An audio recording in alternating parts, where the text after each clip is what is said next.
Assalamualaikum warahmatullahi wabarakatuh. Pada video kali ini saya akan menjelaskan mengenai materi kesetimbangan kimia. Nah, pada materi kesetimbangan kimia ini saya akan membahas terlebih dahulu mengenai reaksi kimia. Jadi, reaksi kimia itu dibagi menjadi dua. Yang pertama ada reaksi searah atau irreversible, dan yang kedua reaksi dapat balik atau reversible. Nah, saya akan menjelaskan terlebih dahulu yang pertama yaitu reaksi searah. Apa sih reaksi searah itu? Yaitu reaksi yang berkesudahan.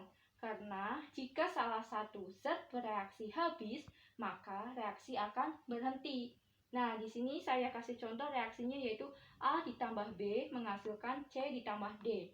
Untuk A ditambah B itu merupakan sebagai bereaksi, sedangkan untuk C ditambah D itu sebagai hasil reaksi atau biasa disebut dengan produk. Nah, ketika A ditambah B terus-menerus akan menghasilkan C ditambah D, maka lama-kelamaan A dan B ini akan habis. Karena berubah semua menghasilkan C dan D. Nah, ketika A ditambah B itu habis, maka reaksi ini akan berhenti. Inilah yang disebut dengan reaksi searah atau irreversible. Jadi, C ditambah D tidak akan bisa menghasilkan A ditambah B karena A ditambah B-nya itu sudah habis, maka reaksinya berhenti cukup sampai C ditambah D dengan ditandai menggunakan tanda panah arahnya cuma satu ya, yaitu ke kanan. Ini merupakan reaksi searah atau irreversible. Selanjutnya yang kedua ada reaksi dapat balik atau reversible. Apa itu reaksi dapat balik? Yaitu reaksi yang berlangsung dua arah. Artinya apa?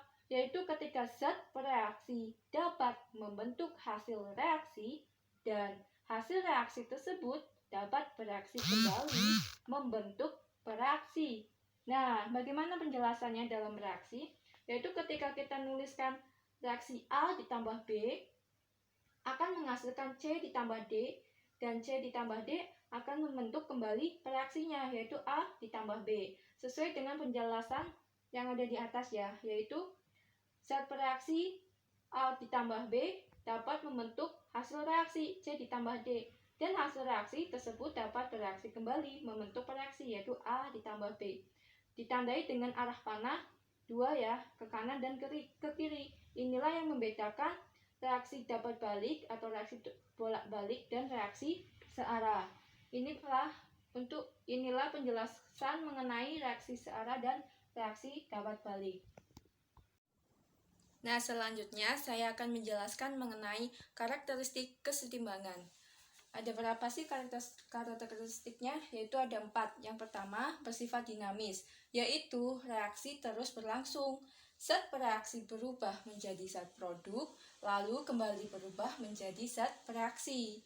Inilah yang dinamakan sifat dinamis karena terus berlangsung atau terus-menerus berlangsungnya reaksi. Nah, yang kedua, laju pembentukan produk itu sama dengan laju reaksi pembentukan zat bereaksinya. Ya, ketika kita tuliskan reaksinya, contohnya A ditambah B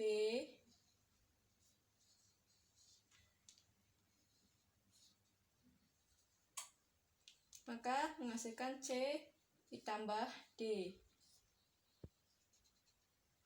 Nah, tadi dikatakan bahwa laju pembentukan produk ini kan yang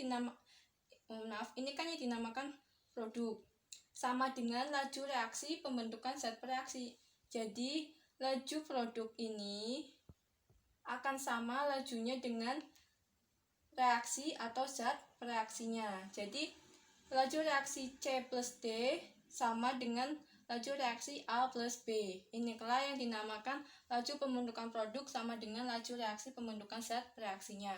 Nah, yang ketiga yaitu konsentrasi zat bereaksi dan produk tidak berubah selama kesetimbangan.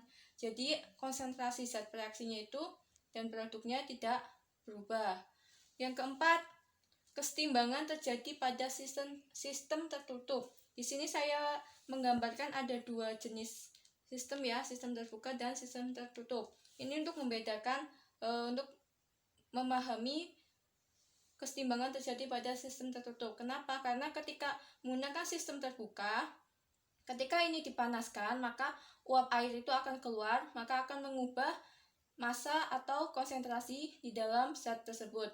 Nah, sedangkan ketika menggunakan sistem tertutup, ketika kita panaskan, maka uapnya tidak keluar, tapi malah mengembun menjadi zat cair kembali, sehingga terus-menerus terjadi bolak-balik ya, pengembunan, penguapan, dan pengembunan. Inilah yang dinamakan kesetimbangan terjadi pada sistem tertutup. Nah, yang selanjutnya ada jenis-jenis kesetimbangan. Apa aja sih jenis-jenisnya? Yang pertama ada kesetimbangan homogen. Apa itu yang dinamakan kesetimbangan homogen? Yaitu kesetimbangan yang di dalamnya terdapat zat-zat dengan wujud yang sama. Contohnya bagaimana? Nah, saya tuliskan di sini sudah ya, yaitu N2 dalam wujud gas ditambah 3H2 dalam wujud gas, kemudian menjadi 2NH3 dalam wujud gas. Nah, inilah yang dinamakan kesetimbangan homogen karena wujudnya itu sama, yaitu sama-sama gas, di sini gas, di sini juga gas. Nah, yang kedua ada kesetimbangan heterogen, yaitu kesetimbangan yang di dalamnya terdapat zat-zat dengan wujud yang berbeda. Contohnya bagaimana? Di sini saya tuliskan CaCO3 dalam bentuk solid atau padatan, kemudian terurai menjadi CaO dalam bentuk solid, ditambah CO dalam bentuk gas. Nah, inilah yang membedakan antara kesetimbangan homogen dan kesetimbangan heterogen. Tadi untuk kesetimbangan homogen itu wujudnya sama, yaitu sama-sama gas, gas, gas. Atau bisa jadi nanti ada aqueous. Yang penting wujudnya dari yang sini pembentukan itu sama. Nah, di sini kalau kesetimbangan heterogen itu wujudnya berbeda, yaitu ada solid, ada gas. Atau bisa juga nanti ada gas, ada aqueous, atau ada solid, ada liquid gitu. Nah, inilah untuk membedakan kesetimbangan homogen dan kesetimbangan heterogen itu terdapat pada perbedaan wujud gasnya. Berikutnya, pada reaksi kesetimbangan ada hukum aksi massa.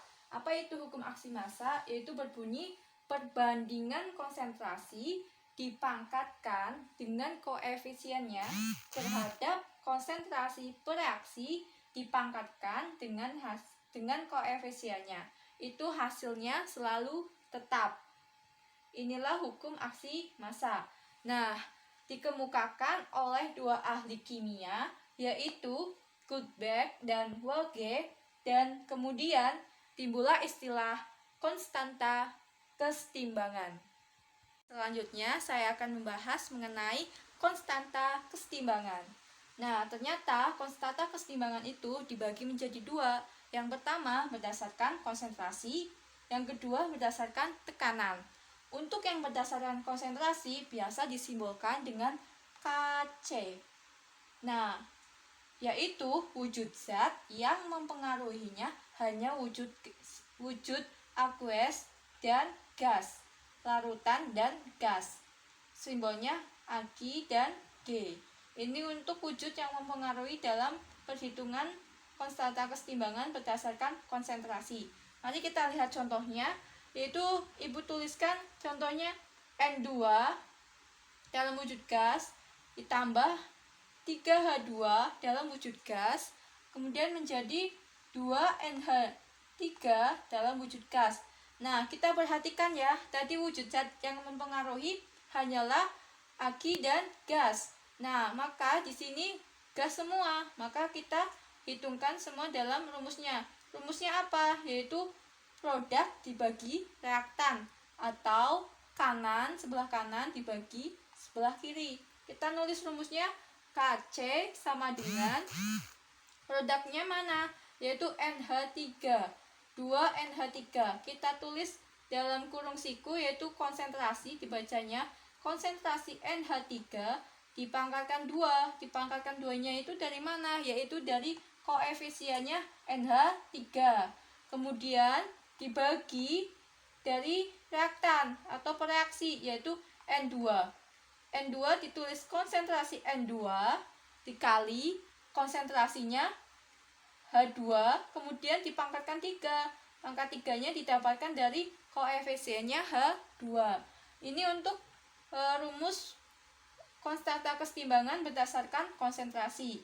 Nah, kemudian ada contoh yang kedua, yaitu di sini saya menuliskan contoh jenis kesetimbangan heterogen ya, karena wujud zatnya itu ada solid dan gas. Nah, di sini ada reaksi CaO dalam bentuk solid ditambah CO2 dalam bentuk gas menjadi CaCO3 dalam bentuk solid. Nah, kita perhatikan dan kita ingat bahwa untuk Kc, menghitung Kc itu hanya dipengaruhi oleh wujud aki dan gas.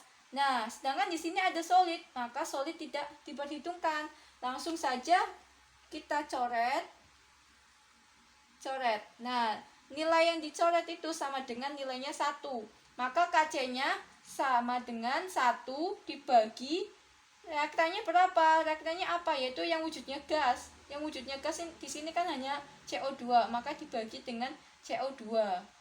Itu untuk menghitung Kc atau menuliskan rumus konstanta kesetimbangan berdasarkan konsentrasi, yaitu hanya wujud gas dan aki yang mempengaruhinya. Jadi yang ditulis hanya wujud gas, karena di sini solid-solid tidak berpengaruh, maka dicoret langsung hasilnya 1 dibagi dengan wujud gasnya, yaitu yang CO2.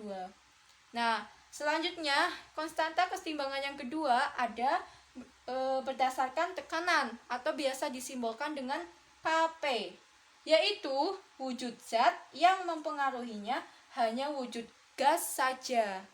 Kalau tadi aki dan gas, sekarang hanya gas saja. Maka kita perhatikan contohnya. Di sini tadi tertuliskan bahwa N2 gas ditambah 3H2 gas menjadi 2NH3 gas. Nah, maka ketika menuliskan Kp, maka Kp sama dengan, karena wujudnya gas saja yang mempengaruhi, di sini gas semua, maka ditulis semua, yaitu produk dibagi reaktan atau kanan dibagi kiri, yaitu NH3 pangkatkan 2 dari koefisien, kemudian dibagi P tekanan N2, N2-nya ini, kemudian dikalikan konsentrasi H2, pH2 pangkatkan 3 ya koefisiennya, lupa. Kemudian untuk nulis Kp yang contoh kedua yaitu CaO dalam bentuk solid ditambah CO2 dalam bentuk gas menjadi CaCO3 dalam bentuk solid. Ketika kita nulis Kp-nya, maka Kp sama dengan 1 dibagi PCO2. Kenapa 1? Karena di sini bentuknya solid. Solid itu tidak berpengaruh dalam tekanan, dalam konstanta kesetimbangan berdasarkan tekanan, atau tidak berpengaruh dalam Kp. Maka yang bentuknya solid langsung dicoret hasilnya 1, kemudian dibagi sisanya apa? Yaitu yang wujudnya gas, yaitu CO2, ditulis PCO2. Untuk membedakannya diingat-ingat ya, untuk berdasarkan konsentrasi itu aki dan gas. Untuk yang tekanan itu Kp-nya yaitu semua yang hanya berpengaruh pada wujud gas saja. Selanjutnya, Ibu akan menjelaskan mengenai contoh soal dalam perhitungan atau menuliskan rumus Kc dan Kp-nya. Untuk soal yang pertama yaitu tuliskan rumusan Kc dan Kp untuk reaksi berikut. Di sini ada reaksi Fe2O3 dalam bentuk solid ditambah 3CO dalam bentuk gas menjadi 2Fe dalam bentuk solid ditambah 3CO2 dalam bentuk gas. Nah, kita ingat ya teman-teman bahwa Kc itu wujud gas yang mempengaruhi hanya aki dan gas. Sedangkan di sini ada solid, maka kita solidnya diabaikan. Langsung kita coret. Nah, tinggal tersisa 3CO dan 3CO2. Nah, kita ingat ya untuk menuliskannya, yaitu dari produk dibagi reaktan atau kanan dibagi kiri. Jadi, yang pertama kita tulis yaitu CO2, konsentrasi CO2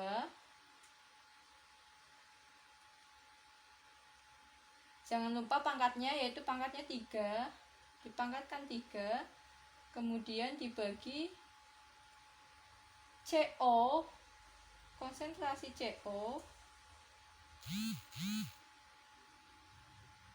dipangkatkan 3. Nah, inilah rumus untuk Kc. Selanjutnya untuk menuliskan rumus Kp, kita ingat lagi, Kp itu wujud zat yang mempengaruhi hanyalah gas. Jadi, sama ya, kayak Kc, solidnya diabaikan. Jadi, kita tuliskannya P CO 2 pangkat 3 dibagi P CO pangkatkan 3. Nah, inilah rumusan Kc dan Kp pada reaksi Fe2O3 ditambah 3CO menjadi 2Fe ditambah 3CO2. Selanjutnya untuk contoh soal yang kedua, yaitu tuliskan rumus Kc dan Kp untuk reaksi NH4 2 kali dalam bentuk solid menjadi terurai 2NH3 dalam bentuk gas ditambah H2S dalam bentuk gas. Kita ingat lagi bahwa Kc itu yang mempengaruhi wujud zatnya hanya aki dan gas. Jadi untuk yang solid kita abaikan. Nah, kita abaikan solidnya ternyata cuma 1. Ini gas dan gas. Maka kita tuliskan rumusnya. Tadi kan produk dibagi reaktan, sedangkan di sini reaktannya sudah habis. Maka kita tuliskan produknya saja, penyebutnya tidak ada. Jadi konsentrasi NH3 dipangkatkan 2 dikalikan konsentrasi H2S. Nah, inilah untuk rumus Kc. Selanjutnya untuk rumus Kp bagaimana? Sama ya, Kp itu wujud zat yang mempengaruhi hanyalah gas saja. Jadi S-nya yang bentuknya padatan diabaikan. Maka rumusnya P NH3